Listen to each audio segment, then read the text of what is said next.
መጽሐፍ ቅዱስ ውስጥ እግዚአብሔር አብ የሚል እንደተጻፈ እናውቃለን። እግዚአብሔር ወልድ የሚባልስ አለ? እግዚአብሔር ወልድ ሳይሆን ያው ወልድ የሚባል አለ። ወልድ የተወለደ ማለት ነው።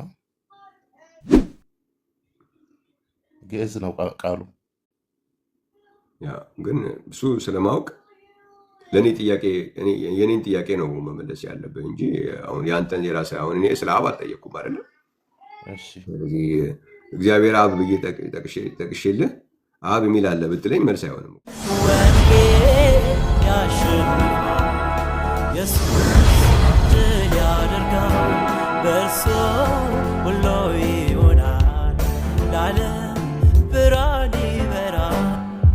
ሰላም አሳዬ። እግዚአብሔር ይመስገናለሁኝ።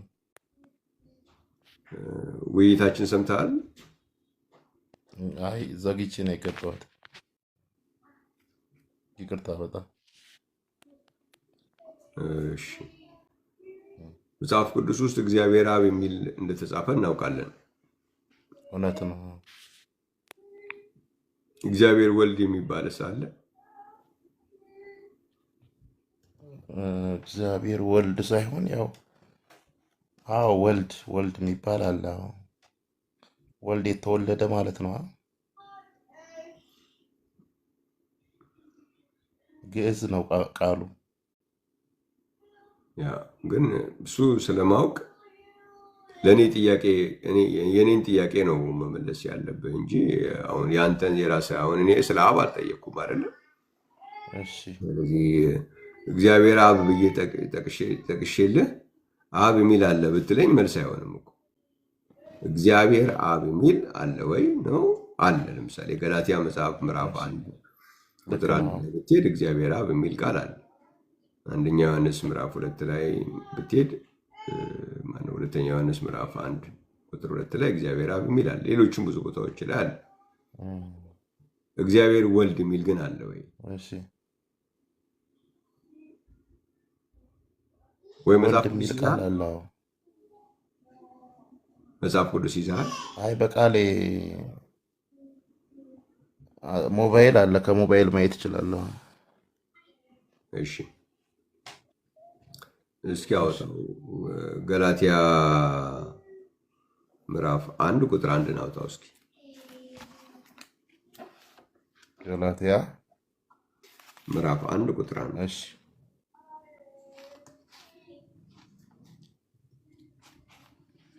ይቅርታ።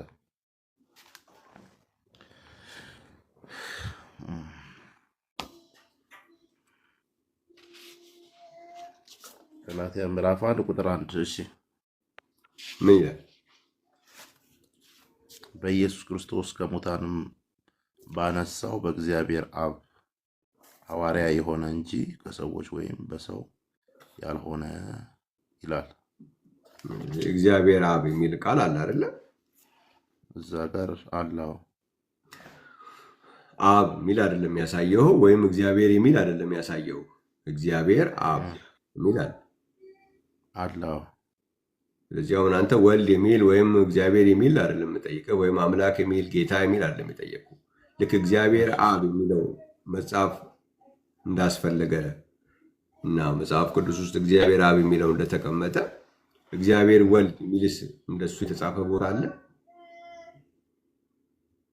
አይ እግዚአብሔር ወልድ የሚል አላየሁም። ወልድ የሚል ቃል ነው የማውቀው። እሱ መጽሐፍ ቅዱሳዊ ነው።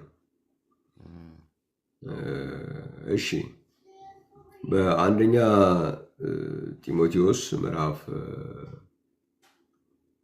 1 ላይ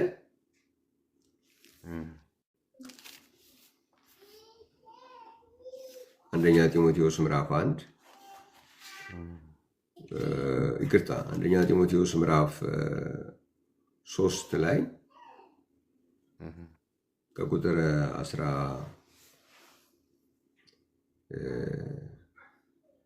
15 ጀምሮ ብዘገይ ግን በእግዚአብሔር ማደሪያ ቤት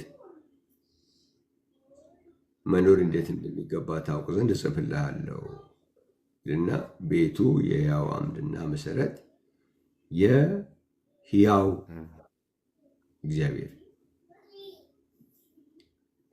የማን እግዚአብሔር? የሕያው እግዚአብሔር ቤተክርስቲያን ነው። እግዚአብሔር የመምሰል ምስጢር ያለ ጥርጥር ታላቅ ነው፣ በስጋ የተገለጠ ይላል። ስለዚህ እዚህ ጋር በስጋ የተገለጠው ሕያው እግዚአብሔር ነው ተብሎለታል።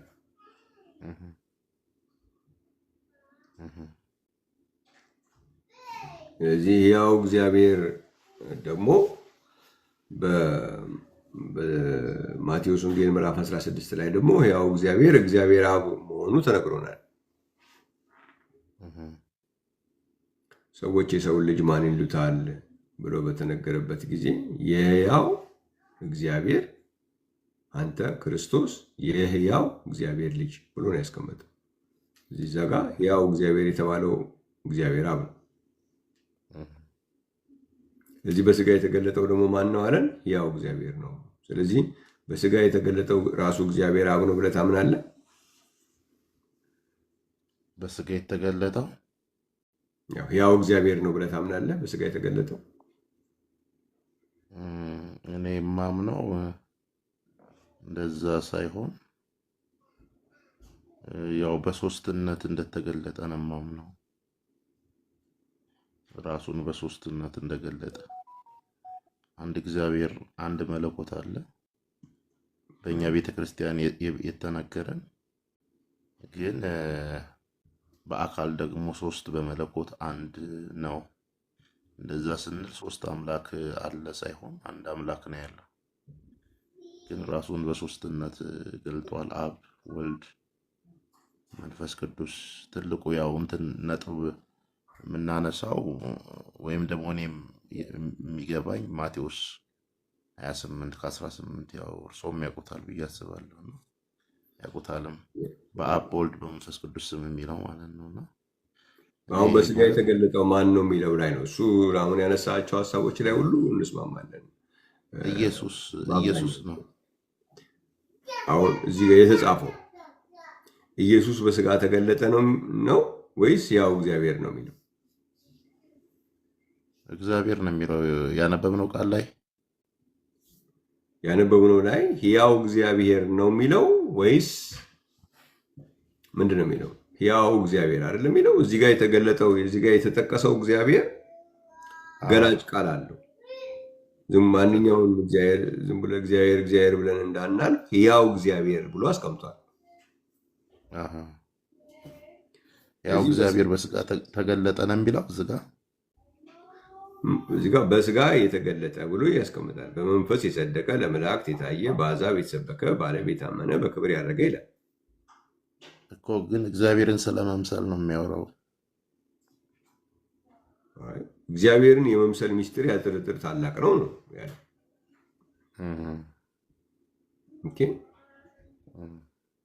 ሚስትሪ ኦፍ ጎድነስ በስጋ የተገለጠው ግን ማን ነው? እዚህ ቦታ ላይ የተገለጠው እግዚአብሔር ማን ነው ስንል ሕያው እግዚአብሔር ነው።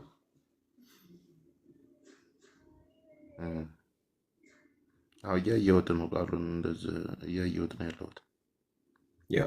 እግዚአብሔር የሚለው ቃል በዚህ ክፍል ውስጥ እግዚአብሔር ተብሎ የተቀመጠውን ሕያው እግዚአብሔር የሚል ከፊቱ ተቀምጧል።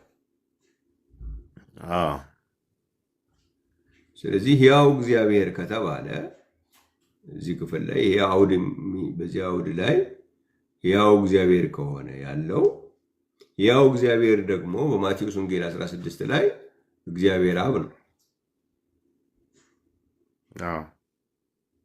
እዚህ በስጋ የተገለጠው ማን ነው? አሁን እዛ ላይ ነው እየተነጋገርን ያለ ነው።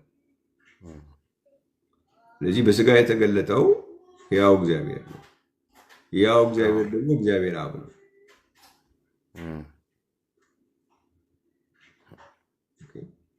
ስለዚህ አሁን ምንድነው አንዳንድ ትምህርቶች ላይ እግዚአብሔር ወልድ ነው ይባላል። በመጀመሪያ ደረጃ እግዚአብሔር ወልድ የሚለው ቃሉ ሳለ ወይ እግዚአብሔር አብ የሚለው እንደተጻፈው እግዚአብሔር ወልድ የተጻፈ አለ ወይ ብለን ስንፈልግ የለም። ስለዚህ የሌለ ነገር ተገለጠ ሊባል አይችልም። ግን አልተጻፈም። እርሱ የሌለ ነገር ተገለጠ። ያለው ግን እግዚአብሔር አብ ነው። በአንደኛ በአካል ግን ሶስት አይደለም። ሶስት ምንድን ነው አሁን? ሶስት አንተ አሁን እኮ ሶስት አካላት ናቸው አልክ አይደለም? እም፣ እንደሱ የሚል ነገር አለ መጽሐፍ ቅዱስ ላይ ሶስት አካላት ናቸው የሚል? አይ ኢየሱስ በምድር ላይ ያለ በሰማይ ማን አለ ብዬ ነው። ሰማይ ባዶ ነው ማለት ነው። እ፣ ኢየሱስ ይጸልያል እኮ ወደ አባቱ። ኢየሱስ በምድር ላይ ያለ ኢየሱስ በሰማይ የለም? ኢየሱስ ሳይሆን አብ ነው ያለው። ነው አይ አባቱ ስለ የአብን እንመጣበታል። ራሱ ኢየሱስ በሰማይ የለም? የለም። የለም፣ ግን አምላክ ነው። አምላክ ነው ግን አብ ነው ያለው። አባቶይ ለምን ይላል ታዲያ? አባቶይ ይጸልያል ጌተሰማኒ። እሱ ጋር እመጣለሁ። ግን ጥያቄ ምን መሰለህ? ጥያቄ ኢየሱስ ክርስቶስ በምድር ላይ ተመላልሷል ወይም ምድር ላይ ሆኗል ማለት በሰማይ የለም ማለት ነው? ወረደ ካለ አዎ በሰማይ የለም። በስጋ አይደለ የወረደው ከድንግል ማርያም። እሺ፣ በሰማይ ስጋ ከሌለ አምላክ እሺ አምላክ እዚህ ቦታ ነው ያለው እዛ ቦታ የለም መባል ይችላል? እሺ ታዲያ ከጸለየ ወደ ራሱ ነው የሚጸልየው ማለት ነው። ሲጸልይ ብዙ ጊዜ መልስልሃለሁ። እሱን ያንተን ጥያቄዎች መልሳለሁ። የኔን እንትን በሌለኝና አምላክ ነው ግን ይኸውልህ፣ ምን መሰለህ? አምላክ እዚህ ጋር አለ እዛ ጋር የለም ይባላል? እሱማ አይባልም። ልክ ነው። ታዲያ ኢየሱስ ክርስቶስ ምድር ላይ ስላለ ሰማይ ላይ የለም ካልከው በኋላ እንዴት ነው አምላክ የሚሆነው? ምንም ጥያቄ አይፈጥርም እኔ አሁን ማለት እንዲህ ማለት እኔ አሁን ተውከኝ ምናምን እያለ ያለው ራሱን ነው ወይ? እኔም የምጠይቅህ ይሄን እኮ ነው። ስለምን ተውከኝ መስቀል ላይ እያለ መልሳለሁ። ሴንስ ስለማይሰጠኝ ነው እኔ እንደዛ። ልክ ነህ። እኔም አሁን እኮ አንተ ግን ምንድነው መሰለህ አምላክ ነው ካልከው በኋላ አምላክ በሰማይ የለም ስትል ሴንስ ይሰጣል። አብ ወልድ የምንለው ኮንሴፕት እዛ ጋ ነው የሚመጣው። ሰማይ ላይ አብ አለ፣ ምድር ላይ ወልድ አለ ነው። እኔ ግን ምድር ላይ ሆኖ በፍጹም አምላክም ፍጹም ሰውም ሆኖ ነው ሲሰራ የነበረው ማለት ነው። አምላክነቱ የሙታን የሚያስነሳው ድንቅ ታምራቱ፣ በውሃ ላይ መሄዱ ብዙ ነገር ማለት ነው። ስጋነቱ ተጠማሁ የሚለው ተራብኩ፣ እንደዛ በቃ ያ ነው። ግን አሁን ጥያቄ ምን መሰለህ? አሁን አምላክ ነው ብለህ ፍጹም አምላክም ነው ሰውም ነው ብለዋል። ግን ምድር ላይ ሆኖ ሰማይ ላይ የለም ደግሞ እያልከው ነው። እንዴት አድርጎ አምላክ ይሆናል? አንድ ቦታ ላይ ሲሆን እዚሁ ብቻ የሚቀር ከሆነ ሌላ ቦታ ላይ ማይገኝ ከሆነ እንዴት አምላክ ነው የምትለውስ እንዴት አድርጎ ይሰራል? እኔ ሰማይ ላይ እኮ በአባትነት ነው የሚገለጠው ነው ያለው ነው ያልኩት። እኔ ራሱ ማለት ነው ኢየሱስ ራሷ አብ ሆኖ እዛ አለ። ኦኬ፣ እንደሱ ከሆነ አይ ቲንክ የሚያግባባን ነገር ነው የምትናገር ያለው። ምንድን ነው አሁን አብ የሚለው መጽሐፍ ቅዱስ አብ ብሎ የሚገልጸው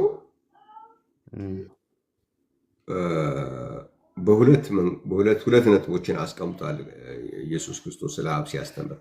አንደኛው አብ ቅድም አንተ እንዳልከው ግዕዝ ነው፣ ግን በመገኘት ደረጃ በሁሉ ቦታ የሚገኝ ነው። አብ ስትጸልዩ እንዴት ነው ጸልዩ ያለው? በሰማያት የምትኖር አባታችን አይደለም እንለው። ስለዚህ አብ በሰማያት አለ፣ እዚህ ጋር የለም አይባልም። በሁሉ ቦታ አለ አብ አለ። ሁለተኛው ደግሞ ይሄ በሰማያት አለ የምንለው አብ ደግሞ መኖሪያው ደግሞ የሚታይበት አብ የሚታይበት መኖሪያው ደግሞ ወልድ ይባላል። ምን ብሎናል? እኔ የምናገረውን ቃል ከራሴ አልናገረውም፣ ነገር ግን በእኔ የሚኖረው አብ ስራውን ይሰራል ብሎ አይደለም? ዮሐንስ ወንጌል ምዕራፍ 14 ቁጥር ስለ አብ ስታስብ በወልድም የሚኖር በሁሉ ቦታም የሚገኝ ማለት ነው። ስለዚህ አሁን ቅድም ሲጸልይ ወዴት ጸለይ ታዲያ ያልከው በወልድም ይኖራል ወደተባለው በሁሉ ቦታ ወደሚገኘው አብ ነው ጸሎት የቀረበው። ጸሎት መቅረቡ አብን ከወልድ አይነጥለው። በወልድም የሚኖር ነው፣ በሁሉ ቦታም የሚገኝ ነው። ስለዚህ በሁሉ ቦታ የሚገኝ ስለሆነ ጸለየ ነው እንጂ ይሄ የሚጸልየው አካል ወደ አካል ጸለየ አይሆንም። ሴንስ አይሰጥም ያልከው እኔም እስማማለሁ፣ ትክክል ነው። ግን ይሄ የሚጸልየው አካል አብ የሚባል በሁሉ ቦታ የሚገኝ በወልድ ደግሞ የሚኖር መታየው። አሁን ያ የሚጸለይለት አብ ያልከው በሁሉ ቦታ ይገኛል ያልከው በወልድ ይኖራል ያልከው የሚታይበት እኔን ያየ አብን አይቷል። ስለዚህ አብን ምናይበት አብን አየን የምንልበት አካል ማን ነው? ወልድ ነው። ስለዚህ አብና ወልድ በአካል አይለያዩም። የሚለየው ምንድን ነው? አብ የማይታይ ነው፣ አብ ነው፣ አባት ነው፣ የማይታይ ነው። ወልድ ደግሞ የሚታይ አካል ነው። እኔን ያየ ስላለ ይታያል ማለት ነው ወልድ። ስለዚህ ኢየሱስን ስታየው ኢየሱስ ይሄ የሚታየው አካሉ ወልድ ይባላል። የሚታየው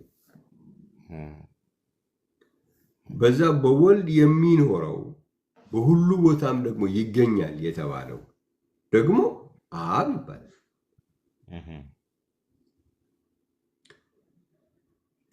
ዮሐንስ ወንጌል ምዕራፍ 15 ቁጥር 26 ላይ እኔ ከአብ ዘንድ ምልክላችሁ አጽናኝ እርሱም ከአብ የሚወጣ የእውነት መንፈስ ይላል። ስለ መንፈስ ቅዱስ ከአብ የሚወጣ የእውነት መንፈስ። ስለዚህ ከአብ ደግሞ ለኛ የሚሰጠን አብ ኢንአክሽን ማለት ነው። እሱ መስራት የሚፈልገውን ነገር ደግሞ በእኛ የሚሰራበት የሚሰጠን ከአብ የሚወጣው ደግሞ መንፈስ ቅዱስ ይባላል። ስለዚህ አብ ሁሉ መንፈስ ቅዱስ የአንዱ አምላክ ሁለንተና እንጂ ሶስት የተለያዩ አካላት አይደለም።